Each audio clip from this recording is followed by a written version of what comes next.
વડોદરાના હરણી લેક ઝોનમાં બોટ દુર્ઘટનાનો જે મામલો બન્યો હતો તેમાં ક્રાઇમ બ્રાન્ચે ગોપાલ શાહ અને પરેશ શાહને કોર્ટ સમક્ષ રજૂ કર્યા હતા।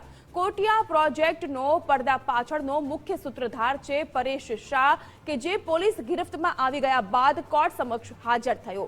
કોર્ટે બંને આરોપીના 8 દિવસના રિમાન્ડ મંજૂર કર્યા છે। પોલીસે આરોપીઓના જોકે 10 દિવસના રિમાન્ડની માંગ કરી હતી, પરંતુ કોર્ટે આપ્યા છે 8 દિવસના રિમાન્ડ।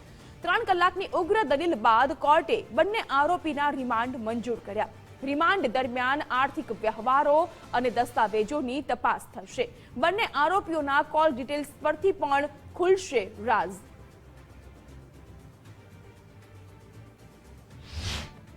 આજરોજ પરેશ શાહ અને ગોપાલ શાહ કરીને બંને આરોપીઓને નામદાર કોર્ટ સમક્ષ રજૂ કરવામાં આવેલા છે। એ બંને આરોપીઓની તપાસની વધુ પોલીસ રિમાન્ડની 10 દિવસની માંગણી નામદાર કોર્ટ સમક્ષ કરવામાં આવેલી હતી।